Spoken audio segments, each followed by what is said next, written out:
časih prehude so skrbi. In križa bremena ne oslabi. Takrat mi ponudiš svoj napoj.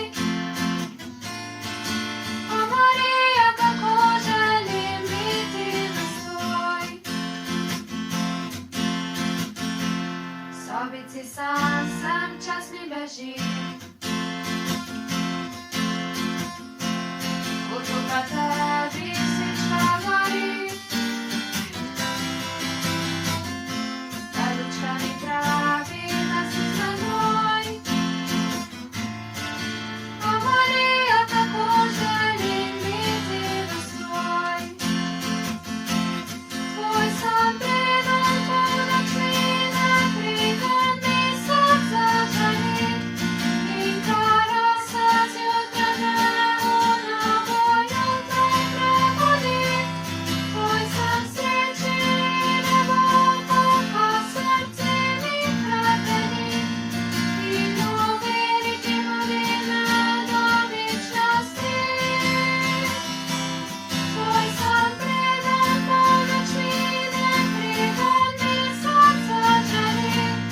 In kara se zjutraj neonavo jutraj prebudi. Tvoj sam sreči nebo poka srce mi hrapeni. In v veliki modlitve do večnosti. Kjer me čakaš ti?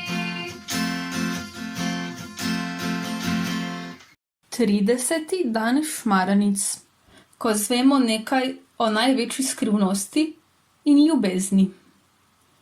Peter se je s 3 učenci, Ahacem, Lovrencem in Štefanom, pogovarjal o njihovem življenju, trpljenju in smrti, ko je vstopil župnik. Poslal ga je očka, saj so ga doma pogrešali. Župnik mu je povedal nekaj o neznanih mučencih, Peter pa ga je vprašal, zakaj je postal duhovnik. Župnik in Peter sta pokleknila pred tabernakljem in duhovnik je tiho pomolil k Svetemu Duhu, da bi mu dal pravih besed, nato pa spregovoril. Če te vprašam, Peter, kje prebiva Jezus, mi boš odgovoril, v nebesih, je odgovoril deček hitro in prepričano, kot da je v šoli pred tablo. Res je, se je nasmehnil župnik. A kaj boš rekel, če te vprašam, kje so nebesa? Peter je nagubal svoje malo čelo. Joj, tega pa res ne vem, je priznal. A mogoče vi veste? Mogoče, se je skrivnostno namuznil. Glej, če Jezus prebiva v nebesih, potem so nebesa povsod tam, kjer je Jezus. Ampak Jezus je vse povsod, se je deček začel ozirati po cerkvi. Na križu je, pa pri Mariji v naročju, pri vodnjaku Samarijanko, pa z otroki in s čredo, in z apostoli pri zadnji večeri, še pri meni doma. Vse to je res, je prikimal duhovnik. Ampak Peter, pusti slike in podobe. Resnično živ in vedno navzoč je Jezus v posvečeni hostiji. Seveda, v tabernaklju, je zašepetal deček in se zazrl v pozlačena vratca.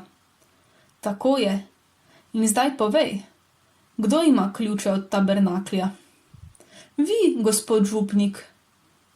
Župnik je resno pokimal. Vidiš, zato sem postal duhovnik, ker hočem ljudem odpirati vrata v nebesa. In nebesa niso le za temi bleščečimi vrati. Nebesa so, ko pri maši dvignem hostijo in rečem, to je moje telo. Takrat sva jaz in Jezus eno. V tej hostiji je Jezus, ta hostija je Jezus. Ampak gospod župnik, je zdaj dvom zavrtal v otroka.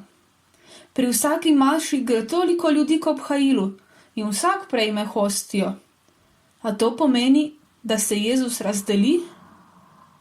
Jezus se deli, res je, a ni razdeljen. V vsaki hostiji, v vsaki najmanjši drobtini tega svetega kruha je on, navzoč popolnoma in ves.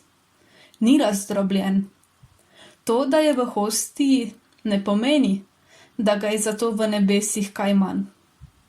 In ko ga prejmeš v obhajilu, je v tebi navzoč z enako močjo in ves, kot v nebesih. In kot je navzoč v nekom, ki je šel k obhajilu na čisto drugem koncu sveta. Peter je strmel v župnika, nato pa nadaljeval. Podobno kot poleti na morju, ko plavaš, postaneš del morja, je res? In s tabo vred vsi plavalci, ne le na tej obali, temveč na vseh obalah sveta, ki se jih dotika to morje. In ko uživaš, plavaš, se potapljaš, si vsaj za kratek hip na skrivnosten, a čisto stvaren način povezan z nekom, ki ravno tako plava v tem morju, nekje daleč, pa čeprav ga ne poznaš in ga nisi nikoli srečal. In ga morda tudi nikoli ne boš. Da bi videl, če je vse prav razumel, je Peter na glas razmišljal. Ker je vse v hostijah en sam in isti Jezus, smo tako preko obhajila vsi, ki ga prejmemo, povezani med seboj, ker smo povezani z njim? Tako je pritrdil župnik. In vsi smo, kljub temu, da nas je veliko, eno telo, ena cerkev. A verjameš to? Verjameš, da je v tem koščku kruha Jezus? Seveda, je brez kančka dvoma vzkliknil otrok. Saj je to Jezus sam rekel in on že ne bi lagal. On ne laže. Ne, to pa res ne. Jezus je resnica in življenje in pot. Je župnik malo pomešal vrstni red, pa se mu to ni zdelo preveč narobe. Peter pa je dal duška svoji radovednosti. In kako je pri maši, gospod župnik, ko dvignete hostijo? A vidite Jezusa? A kaj čutite? Duhovnik je pogledal svoje dlani, pogledal k tabernaklju in odgovoril. Ne vidim ga vedno, a čutim, da me gleda. In včasih bi ga najraje ne izpustil, držal bi ga in občudoval. Včasih pa čutim tako ljubezen in toplino, da se ne da opisati, kot ko sta me kot otroka objemala oče in mati. Župnik se je nenadoma zdrznil. Ojoj, čisto sem pozabil. Poklicati moram tvoje starše, tvojega očka in mu povedati, da si tu in da je s teboj vse v redu. Takoj bom nazaj. In je pohitel iz cerkve, da je še poklekniti skoraj pozabil.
Dragi otroci, zmolimo skupaj še sklepno molitev.